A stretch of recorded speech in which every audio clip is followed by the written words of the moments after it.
Last time on Nerds on Tap. Legendary. And now it's the final countdown. Wait, bees? Beads? No, bees. Beads? Chris isn't on board. Hey, I know what I could do for the next episode. A magic show. Oh, good. Because I thought we had a podcast, not turning 6. Jim, nobody wants to see your tricks. Tricks are what whores do for money. I do illusions. This could be my next big trick, Michael. I should have been in that poof. I can get back in the Alliance. Who the fuck is Michael? What the shit are you talking about? I've made a huge mistake. Nerds on Tap!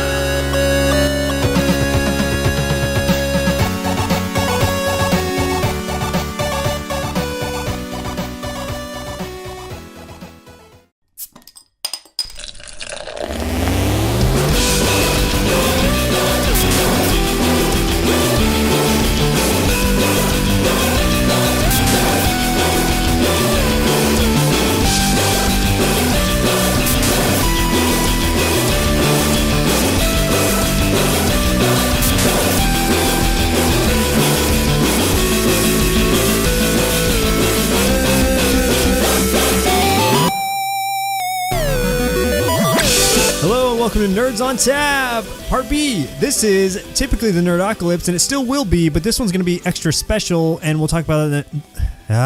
And we'll talk about that in a second. But first, we're nerds who drink beer. Chris, what beer are you drinking today? Beer. No, I'm sorry. I'm drinking San Adams cherry wheat. San Adams. Yeah, San beer. Adams. This will be number Adams. 3 when I open this up. So, I think it's one that Joseph had on the show towards the very beginning of this show when it started. It's probably like the 3rd or 4th episode. Tastes like cherries and beer mixed together. Sam Adams needs no introduction. Everyone knows that it's Boston Brewing Company, but it's a light beer. A little crisp, not super crisp, and it does have that cherry flavor. And even though it's cherry, I'm kind of disappointed that it doesn't pour red. It pours like just a very, very light amber color and a little murky, but still very good and something that I really like it. For not being someone that drinks a lot of fruit beers, this is pretty good. So yeah, I would drink this again. Nice. And Jim, I appreciated your Power Ranger gloves. I saw that you were showing them off, and I never had the chance to comment on them because Chris was talking. I didn't want anyone to say anything about it. Oh, there's a Power Ranger glove? There Not was. anymore. It's over, Chris. You'll have to watch Nerds on Tap to see these Power Ranger gloves. Anyway, I'm not going to. I know you're not. Jim, what are you drinking? I'm finishing off my Rush River Amber Ale, which I'm pretty sure I've had on this show before. It's just a good amber ale. You know, it's a beer. If you're just starting out in your beer career, start with Rush River Amber Ale. Rush River, or Rush that river. I don't know. I like the rest of your explanation, but I loved the it's a beer. It's a beer. Oh my god. You know what? We weren't kidding when we had Joe from Bad Weather Brewing on, and we were talking about how we discuss beer. We're like, it's beer. It's got like beer color. It's got a beer consistency to it. A beerish. It's like That beer. is literally what just happened on this episode. Yeah, a beerish consistency. Sorry, Joe. I mean, it's an amber. I mean, what are you gonna say about it? It tastes like honey. It's a honey hoppy, beer flavor. We just need to have It's like, if you want to graduate from drinking fucking like Milwaukee's Best, whatever, or Keystone Light, or Bud Light, or whatever, Beer flavored beer. just be like, all right, I'll start with this amazing Rush River Amber Ale. we just need to have Joe on more often to explain all of our beers, make us sound I fancier. need to have him back so he can teach us how to actually talk about beer. Yeah. Because I'm literally just like, I don't know, this one tastes kind of like a cherry sweet tart. So Honestly, it's like cherry sweet tarts and beer. I don't know. When I went to the brewing company, he went into a little bit of the science of making beer, and it was super interesting, and it was nice to know that kind of stuff. I need to. The only thing I know about making. Shut up, Chris. The only thing I know about making beer is I have a board game called Brew Crafters where you make beer in it, and that's all I. Oh, that's all I know. nice.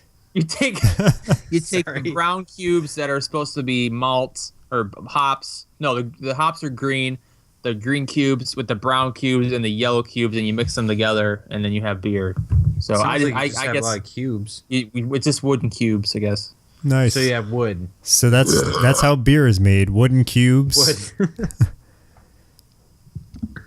Jim, I gotta get down there to that to their tap house with you sometime, and then he's gonna have to meet us there and explain things so we're not so stupid. I'm disappointed that we didn't all get to meet up when we were up there. Yeah, we didn't get to. Yeah, but next time. Maybe we should go. We should make a video.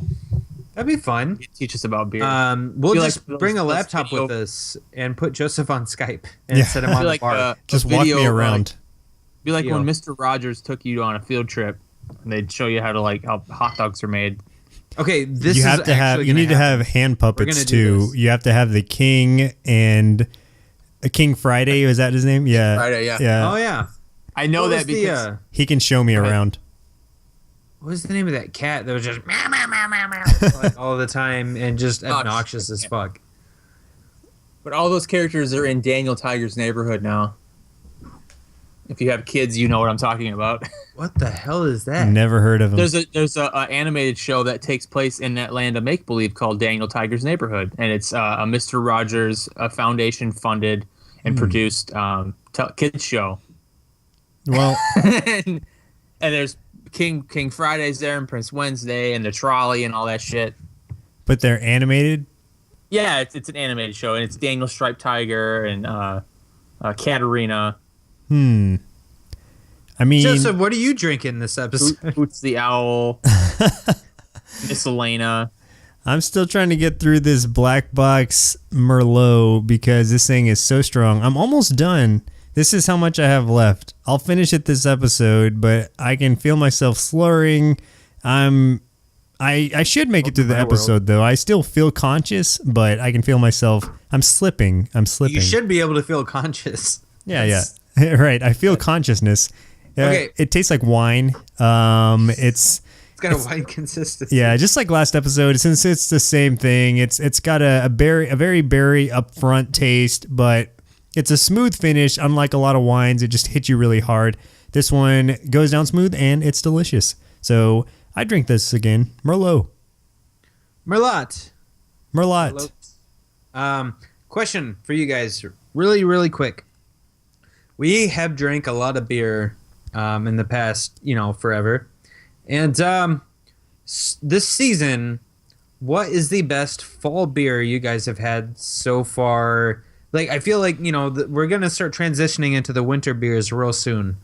So what so far has been your favorite fall beer, be it Oktoberfest or pumpkin beer? What was it? Traveler's Jacko Traveler is my favorite fall beer so far. Okay. Jim? What was the question? What was your favorite fall beer? I didn't try too many. I wish I would have been able to try more fall beers. I will say that the Warlock mixed with the Pumpkin was pretty damn good. Cool. That one, I would totally do that again. Yeah. No, that's good. I'm torn. I really enjoyed that. I don't remember what it's called. That one from Wasatch, the Jacko Black O-Lantern. Black O-Lantern. Yep. I like that one. I'm not sure if I like that better than the Jacko Traveler or not. Jacko Traveler's good because they're different beers. One's a light, like pumpkin ale. The other one's an imperial stout with pumpkin. However, I went to a Halloween party right when Joseph left because he missed out. It was the craziest Halloween party I've ever been to in my life. I will have some kind of pictures at some point. It was a house that got turned into a haunted house. There was a professional DJ, professional lighting, laser lights, fog machines everywhere, professional sound. And the guy made his own beer. He made 3 kegs of homebrewed beer. One was a pumpkin ale. It tasted just like Jacko Traveler, but better. So in all honesty, I have to say that guy's was the best I have ever had as far as a pumpkin ale. And you've had Jacko Traveler. Yes. So you were even saying it was better than that. I have had a lot of Jacko Traveler, and I got to say that this guy's homebrewed stuff was the best I've ever had. So I'm gonna have to try to talk this guy into actually selling his stuff or like doing this because it was amazing. So if I can ever get him to actually like sell some batches, I will share it with you guys because it was that good. So listeners, sorry, but unless he starts mass producing, yeah, Jacko Traveler is a good substitute for now. So yeah, I'm gonna have to make it down next year just to drink this guy's beer. Oh yeah, it's worth it. Totally worth it. Jim, you're gonna have to do it too. Sure. Kids can trick or treat by themselves. They'll be fine. So, yeah. What's next? Now your phone, Joseph. God. We should probably talk about the Nerdocalypse because that's what happens in the second parts in the part B's. But this is going to be a special one. And Chris, why don't you explain it to everybody? What's going on? Right. Thank you, Joseph. Down here at the Nerdocalypse Showdown 2015, we're getting into the bracket matches. And what that is we're taking the winners from the entire year of Nerds on Tap podcast. And it looks like they're going to be facing off against each other in a showdown to the finish. So this episode, we have 8 matches that will last 3 or 4 minutes, depending on how much time we have. And the winners will move on to the next round on the next Nerdocalypse match. Right now, I can explain that there were 8 contenders who were automatically moved up to round 2 that won't be featured this episode, and that is based on the amount of listens in that episode. So the 8 most popular Nerdocalypse winners have already succeeded on to the next round, and those winners are Adam West Batman, Kitty Pryde, Nicolas Cage, A Common Everyday Apple, Professor Dumbledore, Sheik, The Shredder, and the Powerpuff Girls. So those people will be featured in the next Nerdocalypse. The winners of today's matches will go up against them. Those matches happen to be Jason Bourne versus Johnny Cage, Ramona Flowers versus Panthro, Roy, Wendy, and Ludwig von Koopa, Unicron versus Luigi as a Sith Lord, Jay, Bob, Sean, and Ed versus Snarf, Iggy, Lemmy, Larry, and Morton Koopa Jr. Oh my god. Deadpool versus the Mothman wielding Rasputin's dick. Stephen King versus Rocket Raccoon. Sam from Trick or Treat versus Barbara Gordon Batgirl. And Frank Castle the Punisher versus Earthworm Jim. Those are going to be your matches today. Oh. Yep, that happened. So normally we spend a lot of time on a single match. This time we're going to have to spend a short time on mini matches, correct? Yeah. Yeah, so 3 or 4 minutes. What do we have time for, honestly?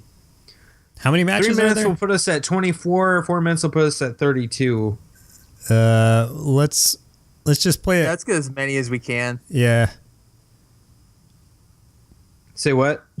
As many as we can. So we want to do 4 minutes? 3.5, 4, either one. We'll do, okay, we'll put it at 4. Okay, so the rules are we have 4 minutes per each match. We have to have a winner at the end of each match. There can't be a tie. We have to have a definite winner. We can't have any more of these friendly endings that led to all these teams. Which is how we got, like, some of these ridiculous things like Jay, Bob, Sean, and Ed together. And Panthro with the Koopa kids. Mix of Panthro, Roy, Wendy, and Ludwig, and then another mix of Snarf, Iggy, Lemmy, Larry, and Morton. What? And then we also had the random encounters where Mothman nor Rasputin's penis were originally part of the battle, but they showed up and ended up being the winners. Thanks, Kate. So, real quick, for those on YouTube, here's a quick clip of those that just didn't make it this season.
And we're back.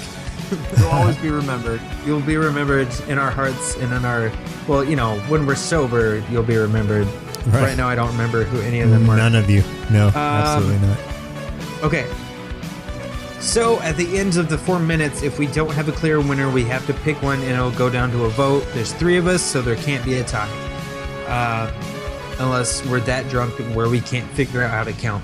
So, the first match, Jason Bourne versus Johnny Cage.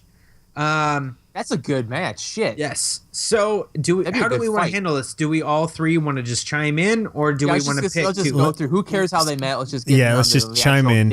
Okay. 4 minutes starts now.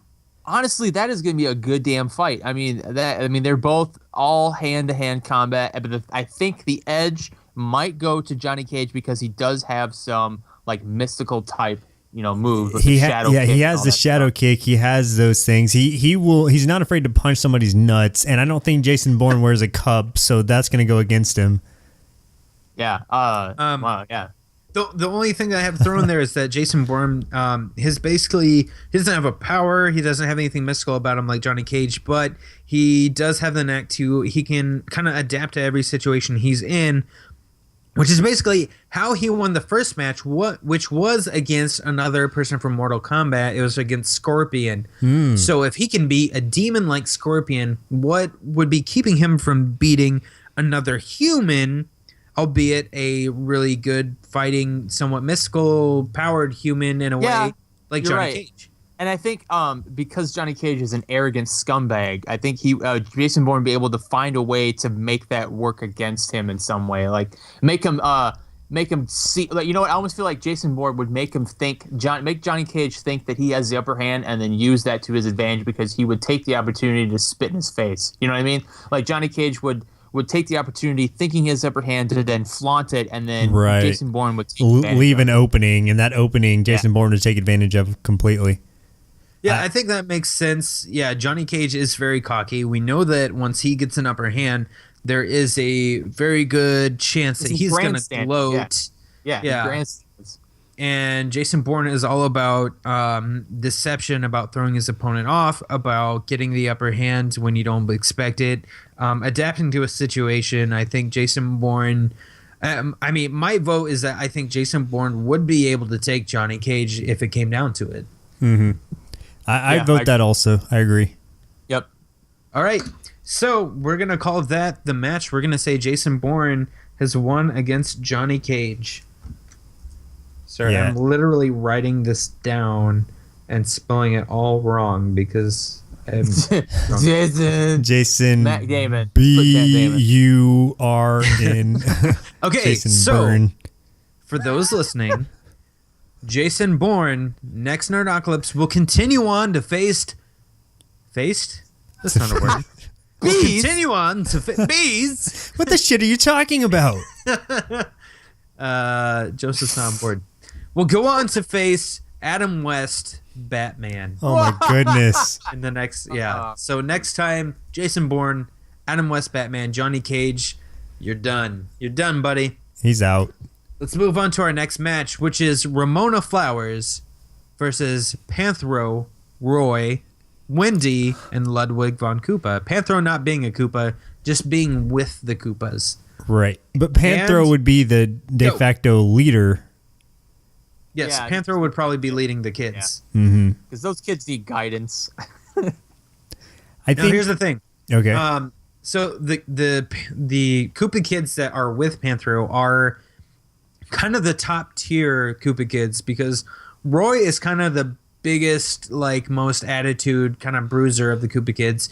We got Wendy, who is kind of smart. She's the female. She's kind of a manipulator of her own father.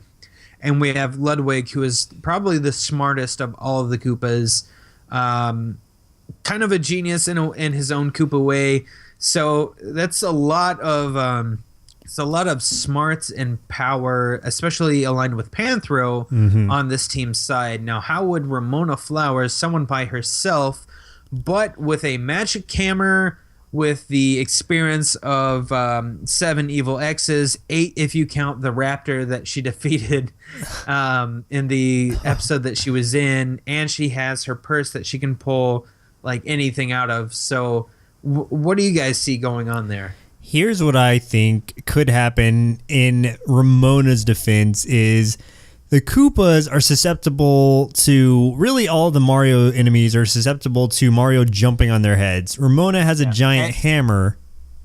Go ahead. And they're also susceptible to shenanigans. Oh, and that's true. That bag is full of shenanigans and a hammer. So she's got the giant hammer. If she just goes about smashing them on the head in a very whack-a-mole type situation, then I think the Koopa kids wouldn't be an issue. It would be Panthro that it really comes down to. And he's no tactician necessarily. He's more of a brute force guy. So, but would he fight a little girl really? Because he does have morals and ethics about him. I think he would. I mean, we decided in the last match that he was in is that he would fight some kids. If he's going to fight some kids, he'd be okay fighting a late teens, early 20s something girl from New York. Especially if she's attacking with a hammer. Oh, I mean, exactly. Fair enough. He's going to see her as a threat. So I guess it comes down to, like, Ramona could probably take the Koopas, but could she take Panthro? That's the question. Panthro is a big guy. He's a giant cat. He probably stands, like, at least a foot, if not more, over her, lots of muscles. And he's seen some shit, man. He's been in that world. I mean, that's not a happy-go-lucky world. It's a post-apocalyptic. Panthro has to have been through a war or two in his time. Yeah, he's got that edge to him. So then we've got him. He's seen some shit. He's a war veteran, basically. He's the biggest, strongest of the Thundercats. However, Ramona does have the purse that she can draw anything out of. It pretty much has infinite space. She can travel through mines. She's got a giant hammer. Would she be quick enough to outwit Panthro to travel through his mine, pop out on the other side, get the advantage of him? That's the only way I can see her beating him, is if she could do that. And that might depend on how smart Panthro is. She could travel through Scott Pilgrim's mine. He wasn't the brightest person ever. Maybe somebody that's a little smarter, a little wiser, maybe it's not as easy to travel through their mindscape the way she does. Yeah. Yeah. I think Panthro at least would incapacitate her, maybe not, destroy her.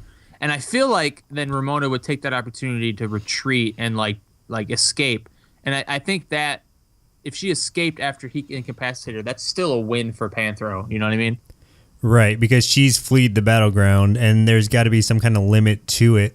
Because at this point, we're so far into these battles that no one else can really come in and assist anymore. So it's going to be all Ramona Flowers. She doesn't have the assistance of the band or anything to help her. And Panthro is not of a mindset where he's going to accept a challenge to, like a guitar off or anything like that. So it's a do or die for Panthro. We're at our time limit, so are you two both voting for Panthro, or do you have any conflicting feelings? I vote Panthro. Yeah, it's Panthro. Like I said, he would maim her, and then she would escape, so that's a win for Panthro. Okay, so Panthro is going to move on, and in the next Nerdocalypse, we'll be facing off against Kitty Pryde Shadowcat. Oh, so cat versus fight. Cat versus cat fight. Awesome. All right. So, our next match is going to be Unicron, the big bad of the Transformers universe, versus Luigi, but with the power and experience of a Sith Lord. And go. All right. First of all, I don't remember how he got the Sith Lord powers, so... He just was fighting Anakin. He was fighting... No, he was... it was Anakin? He was fighting Teenage Anakin, yeah. Okay. And we just decided that he got the Smash Brothers... lightsaber. It's not called a lightsaber, and we just assumed he'd be able to use it. That's right. Oh yeah. Okay, so Luigi, assuming he has the powers of the Sith, depending on how trained he is, I know from Force Unleashed that they are able to control very large objects with the Force. I don't know if Luigi can at this point, but maybe his rage, seeing as Luigi in Mario Kart is very full of rage and just like gives you that glare. Maybe he's always been just so full of hate. I think he's always been on the side of the Sith. He's always had the darkness within him. Right. He just didn't know how to control it. But now that he's discovered this power, and it's been weeks since, it's been months since he's had this power, he's surely developed them by now and been trained by some sort of Sith master to you think about it, like them. in the Star Wars universe, the Sith always tend to be more powerful than the Force of the good Jedi. Yeah, it's because it's the easier path, and the reason that's the easier path is because you get more powerful quicker, but then it comes at a cost. And here's the thing: is that Anakin also had that dark side to him, but Luigi was still able to take Anakin out. So that means he's essentially Luigi is more powerful than Darth Vader if it comes down to it. That's true. But Unicron, being a big evil robot the size of a planet that can eat other planets, who pretty much can only be destroyed by the Matrix, what could Luigi do against him? Let's run some parallels. Obviously, you can compare Unicron to a Death Star, and we know that a Jedi can take down a Death Star with a single proton missile or whatever in an X-wing, And you find the right exhaust port and then use the Force to make it go at a 90-degree angle. Right. I mean, there's got to be a way that Luigi can get in there and find a vulnerable spot. Because that's the advantage of having someone who's tiny fight something that's giant, because they're able to get inside of it and find a way to destroy it. And we do know from the Transformer cartoon that you can get inside the Unicron. Yeah. And essentially, when they do, when Optimus Prime in that movie does, or not Optimus Prime, Rodimus Prime pulls the Matrix open, it's, there's a catalyst. I mean, something explodes in Unicron before everything else does. So obviously, yes, he does have a weak point inside of him. So can Luigi exploit that weak point? Yeah. Weak point? That beer. weak point. Sorry, there's beer. Can he exploit that weak point and destroy Unicron, the biggest bad in the Transformers universe? I mean, think of it this way: you have even the tiniest firecracker. You put it in your palm of your hand with your hand open. You light it. It hurts. Ow! But if you close your hand off, it blows your hand off. Yep. Okay. No? Yeah. That's right. That's a very good point. So this is going to be Darth. I mean, he needs a Darth name because he's clearly a Darth by now. He'd basically be Darth Luigi. Darth Mushroom. Spaghetti.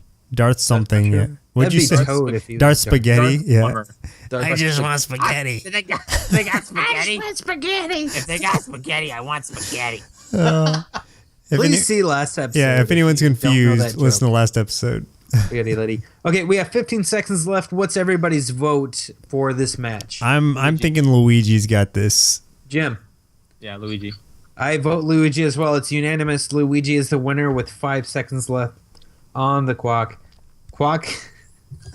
On the clock. Sorry. Holy shit! Are you having a stroke? You know, they don't call me Slurred Nerd for nothing. Quack. 5 seconds on the clock. Oh, man. If they got spaghetti, I want I spaghetti. really need to eat something after this episode. All right, guys. Darth Luigi moves on in the Nerdocalypse, and next week we'll be facing off against the one, the only, the Beast, Nicolas Cage. Oh, nice. Wild Cage appears. Man, I think Nicolas Cage, he's got some time running out on his quack. Speaking of quacks, are you guys ready for the next match? We're Of almost course. halfway through. This match, Jay, Silent Bob, Sean, and Ed versus Snarf, Iggy, Lemmy, Larry, and Morton. Snarf not being a Koopa, but the rest being Koopas, and the clock begins now.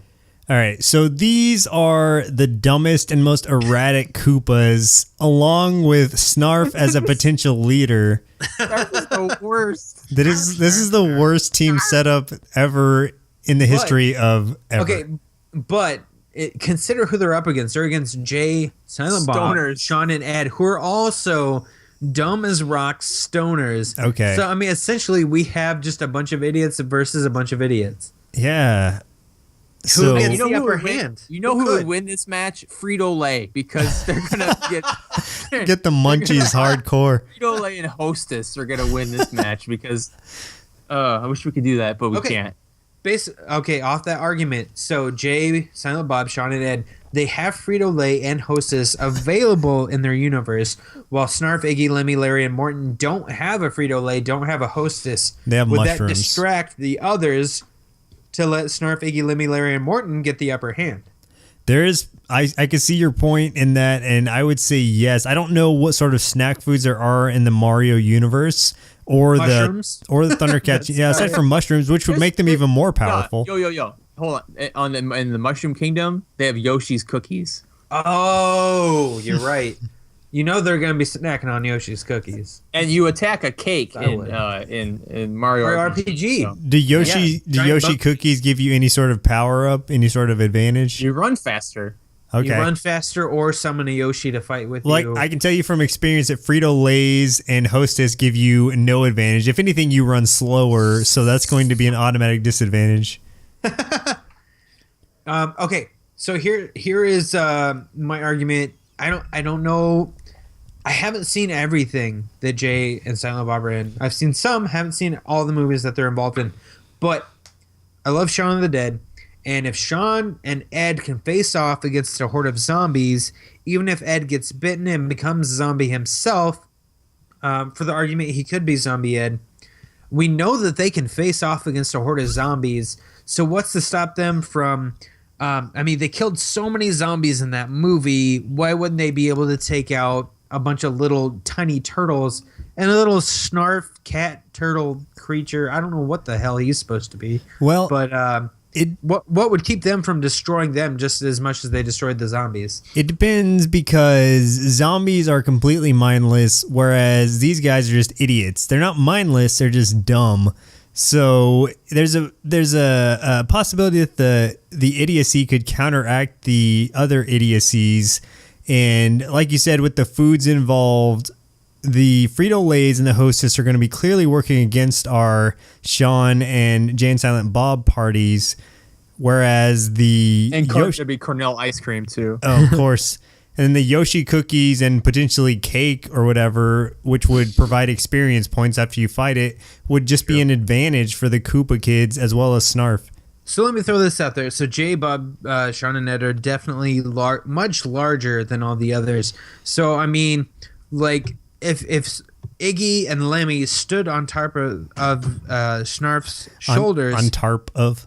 Yes. Because they probably still wouldn't be as tall as Jay. So would the size of the other four, Jay, Bob, Sean, and Ed, account for anything against Snarf, Iggy, Lemmy, Larry, and Morton? What I'm told in the bedroom all the time is size doesn't matter, Chris. And that... and for that reason, I think that's not going to be taken into account. And it's really going to be whoever's more aware at the time. I don't even know at a certain point if they're all going to know that they're actually fighting, and it's really going to be just kind of a random a draw of luck or a roll of the dice as to who's going to win this battle, because I think they're just going to be stumbling around and just going about their lives in a normal way. Okay. That was the end of our 4 minutes, so we're going to have to do a vote real quick. Joseph, what is your vote?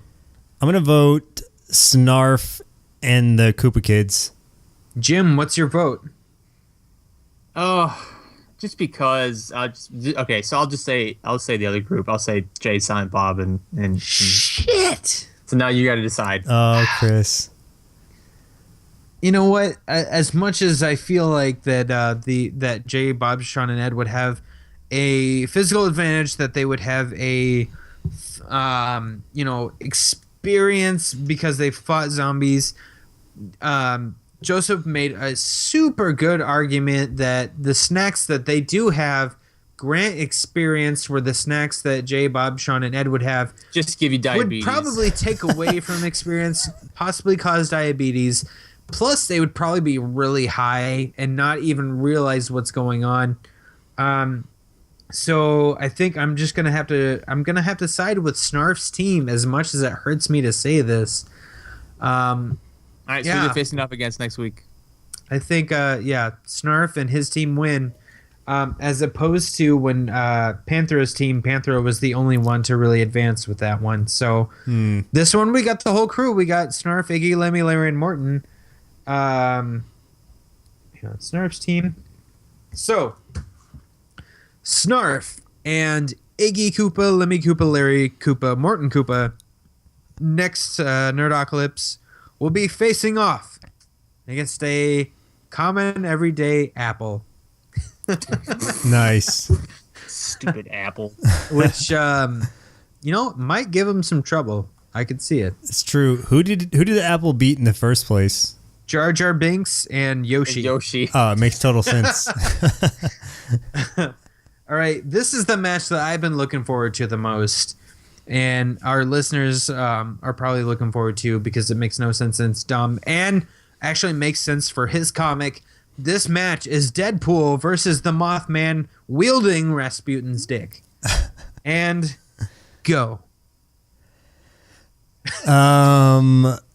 Deadpool. This is all Kate Davis's fault. Thank you, Kate Davis. This is Kate Davis's fault. It's her fate. Yeah.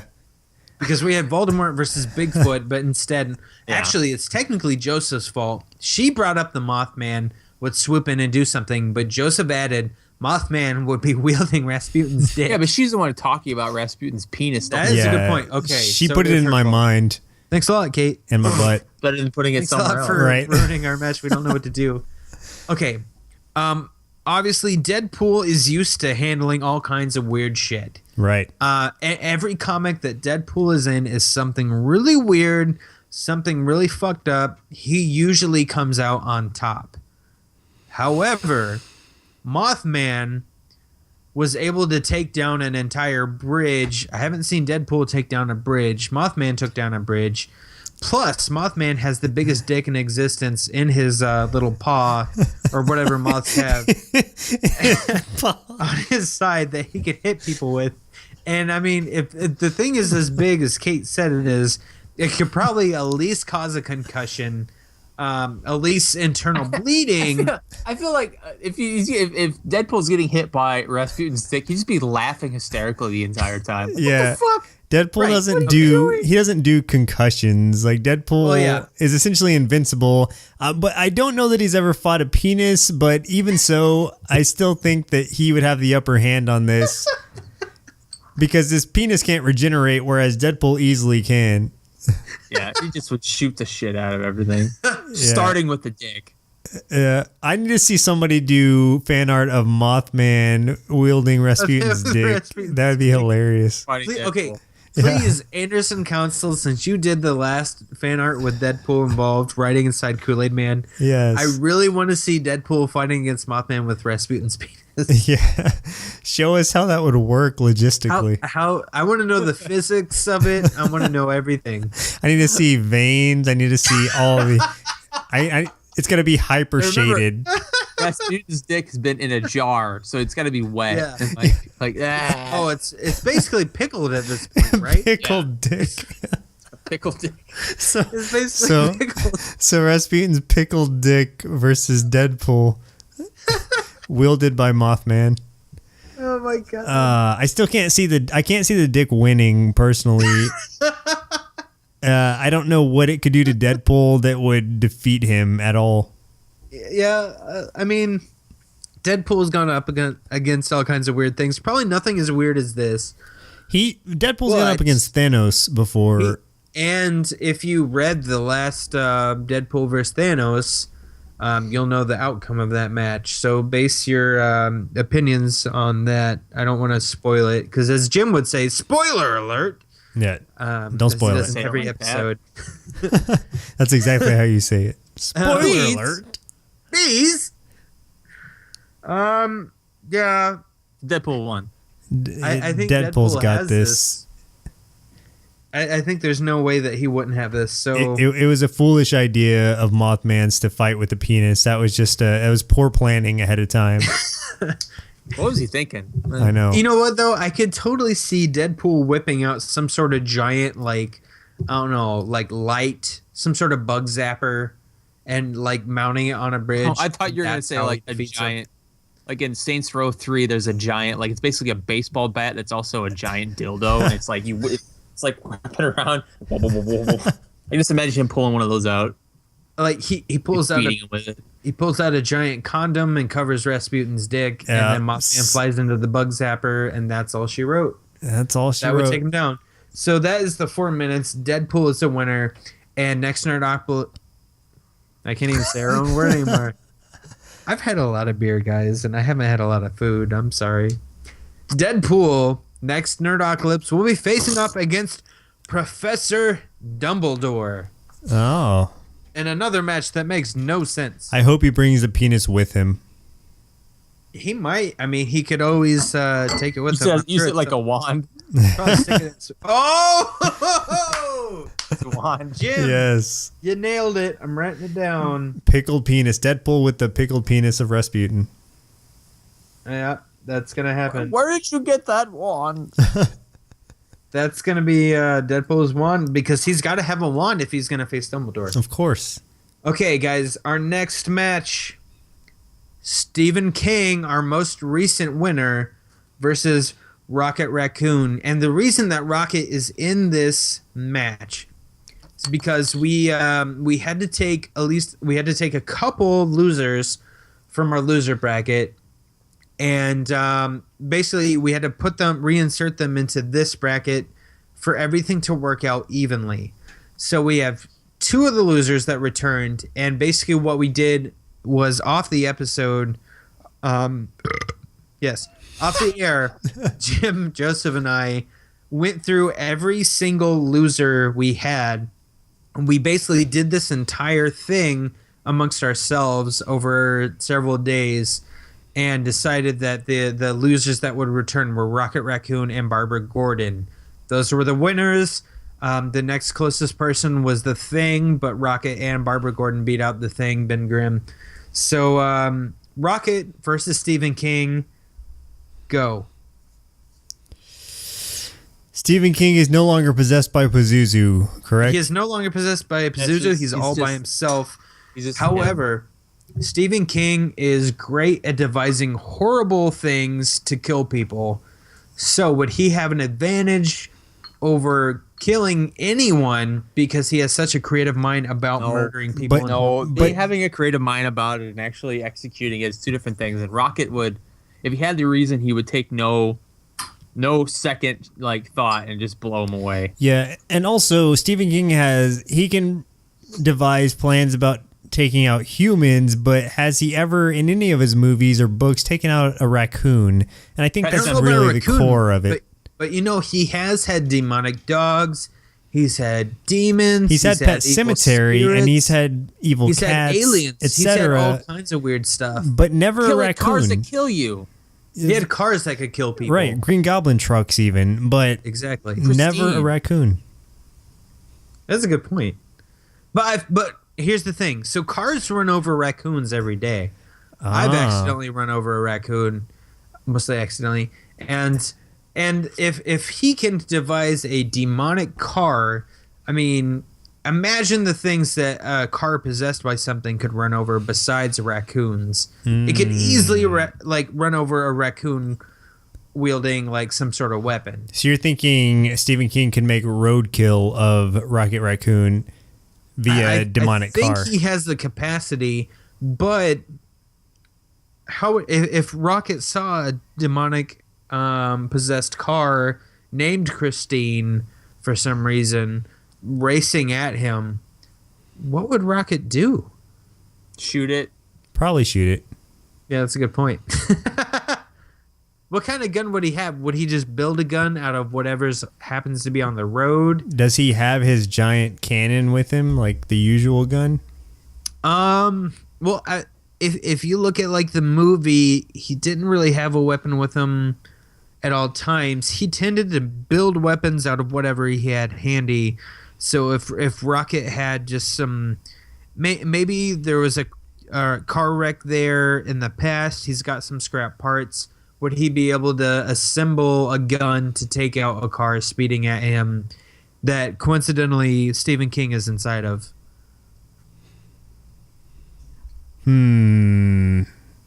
So Stephen King would be driving Christine at this point, or driving. The driver.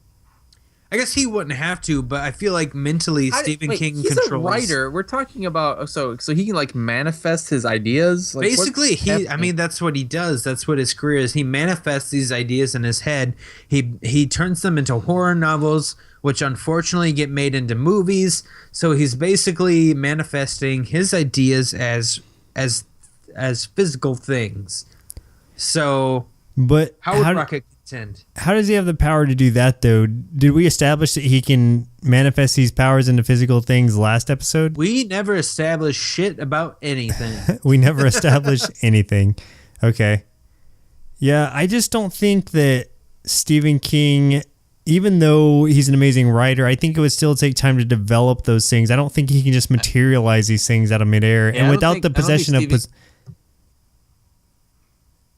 What? I don't think Stephen King has magical powers. Yeah, that's true. Without the possession of Pazuzu, he doesn't have that on his side anymore either. So he's just a normal guy writing.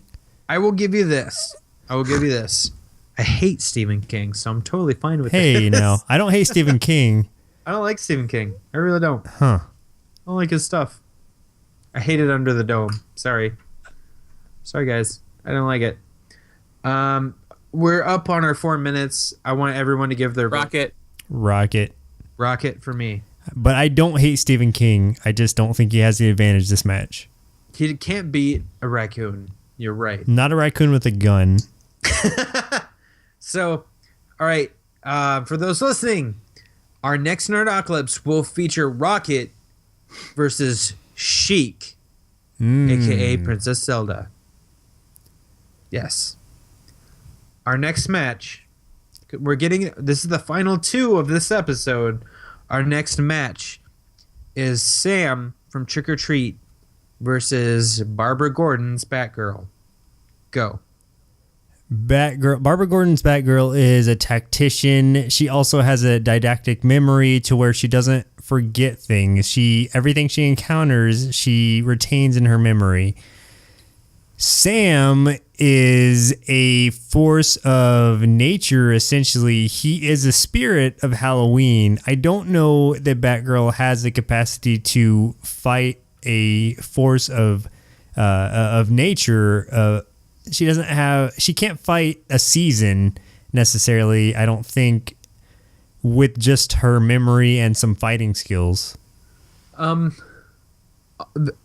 Just kind of going from that. So, I mean, essentially, he's a manifestation of Halloween, right? Like the spirit of Halloween. Mm-hmm. So he's got some sort of magic to him, but he does have like a physical form, I would say. And Batman and crew have gone up against people like this before. Yeah, there's mystical stuff in I want to say, stuff. What's the one guy? Something Blood. Jason Blood. Well, he's the demon guy. Exactly. Yeah. And I don't see Sam as too much different than a demon. Etrigan. That's what his name is. Was that Jason Blood? I think so. Not again. I don't see Sam as being too different than some of the mystical side of some of the things that Batman and crew have gone up against. Where I do think that Sam, being the personification of something like Halloween, might be more powerful than some of them. Batman and crew have still faced things similar. Does Batgirl alone have enough to go up against something like that? Jim, what do you think? Yeah, no, for sure. I mean, there's plenty of mystical things that would be comparable. Even like non-mystical things like Scarecrow using fear against you, or freeze rays and Ra's al Ghul and the fucking Lazarus pit. I mean, there's plenty of precedents that I think they'd be able to figure out a way. Batgirl would be able to figure out a way to get rid of that shit. But I just don't see how she could fight a season. That would be like saying she's fighting Christmas and able to beat Christmas. You can't beat Halloween. I mean, I think Batman could beat anything. You think Batman could beat Halloween? I don't know. I mean, there is Batman Long Halloween, but he doesn't fight Samhain in that. He doesn't fight the season itself.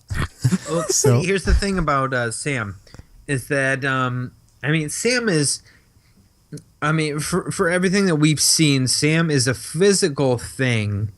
I mean, we haven't seen him in a non-physical form do anything. He's been in a physical form and killed an old man. And that's all we've seen Sam actually defeat is an old man with a shotgun. If it's an old man with a shotgun that he's facing off against, I feel like Batgirl would have enough constitution to take out someone that could kill an old man. Right. And, she could take out... Go ahead. She could take out his physical form, sure, but I think he's more of a spiritual. He's more of an essence. He's just a personification of a season, which can't truly be defeated. Even if the physical form is taken apart, it can always inhabit something else. So maybe at least she'd be able to take out the physical form he's in at this moment, and then he'd have to go and recombobulate together, and that at least would be a win. That point. To your point, yeah, he would no longer be Sam. Maybe he'll be Steve or something. But so she might defeat Sam as far as his physical form is now, but she couldn't defeat him overall. So I guess it depends on what we're looking at here, because if she defeats him and it pushes him out of whatever mystical realm we're in right now, whatever encasing cage fight they're in, then yeah, Sam would lose physically, but overall Sam would still survive the encounter. Well, yeah, what we're looking for is we're just looking for one straight defeat, because we have had matches. Only. We've had matches in the past, and in fact, the last match that Barbara Gordon was in was against Sheik, and in that match, it did end that Sheik would not kill Barbara Gordon, but she would defeat Barbara Gordon in a fight.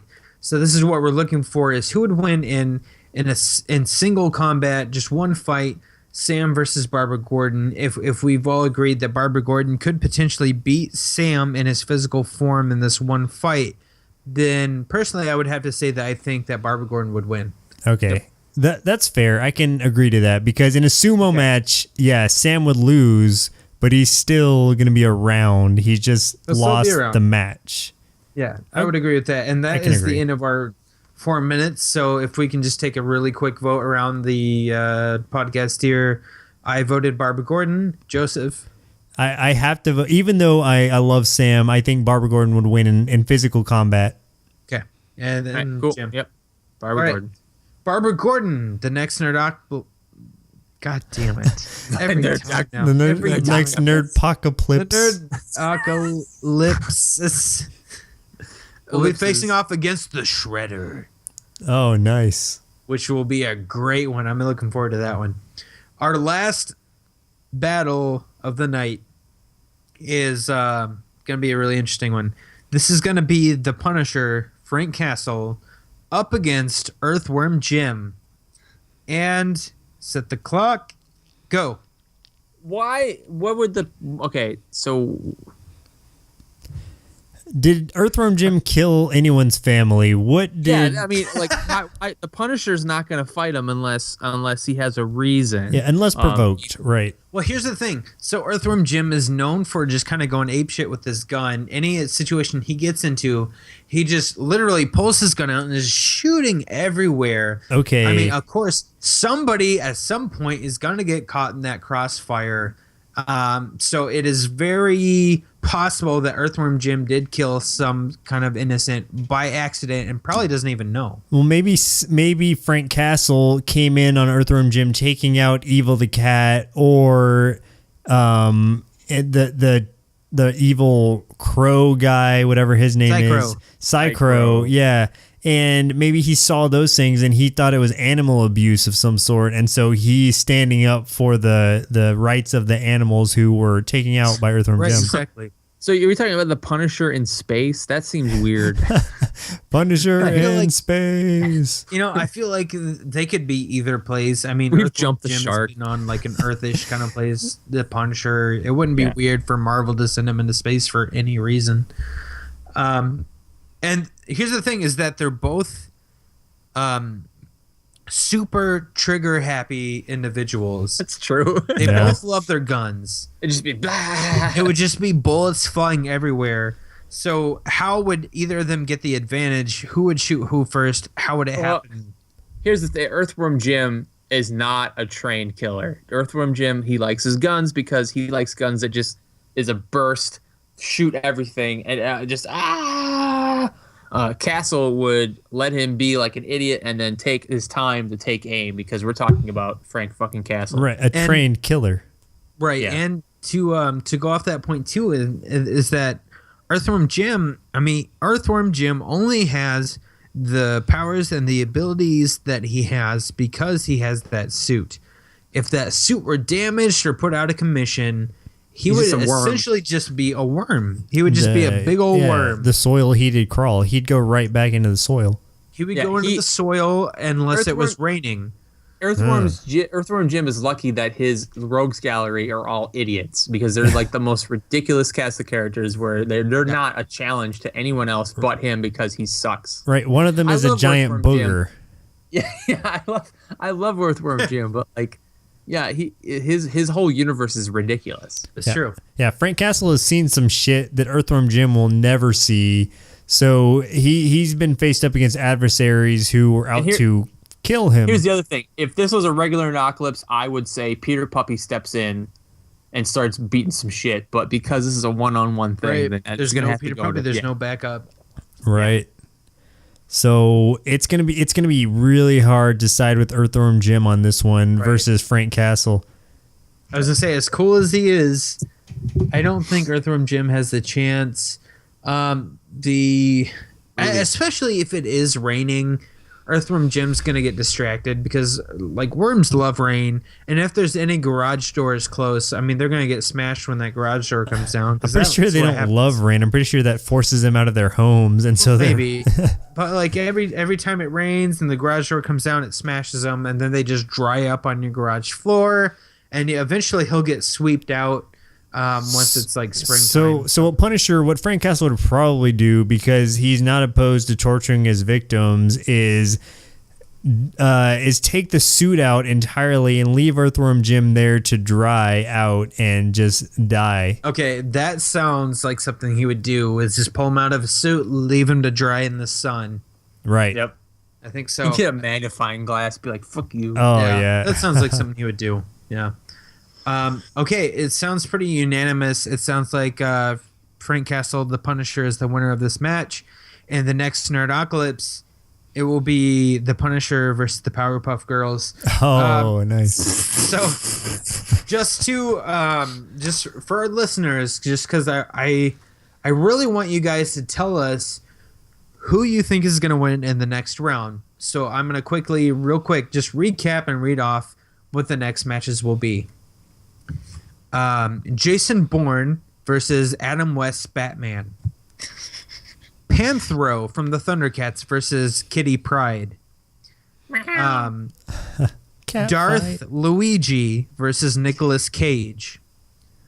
Snarf from the Thundercats plus Iggy, Lemmy, Larry, and Morton Jr. Koopa versus a common everyday apple.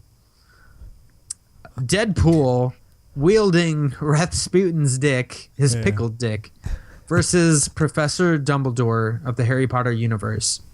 Rocket Raccoon versus Sheik, also known as Princess Zelda, but her alternate kind of form. Barbara Gordon, Batgirl, versus the Shredder from Ninja Turtles. Damn. And we have Frank Castle, the Punisher, versus the Powerpuff Girls. That is going to be the next Nerdocalypse. That'll be in 2 weeks. Boom. That was a good one. That was...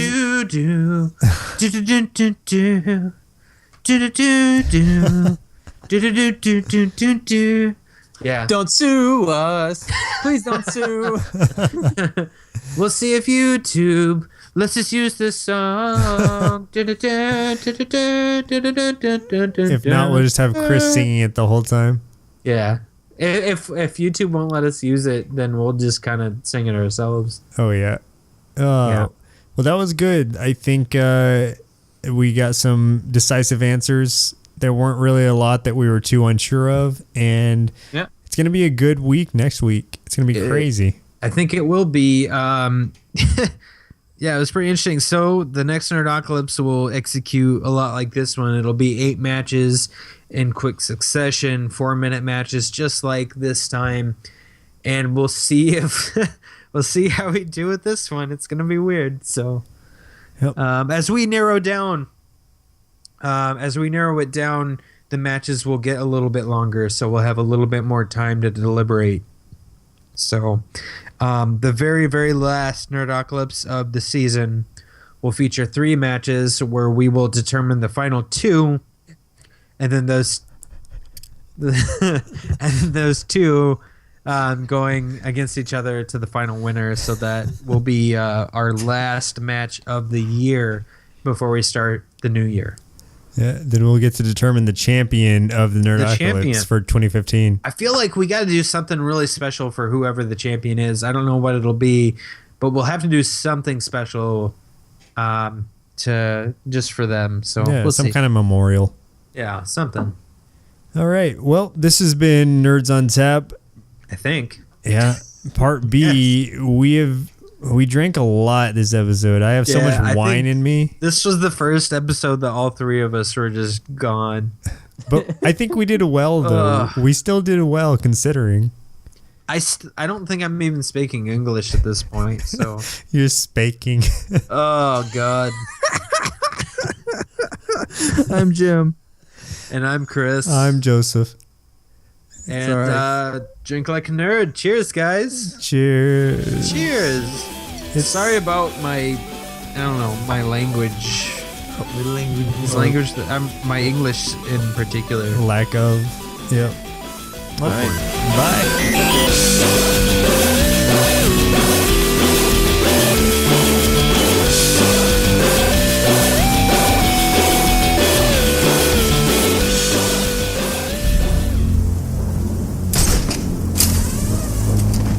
Alfred, I need information from the back computer. Master Bruce. How goes the raid on Arkham? I have these names, Chris, Jim, and Joseph.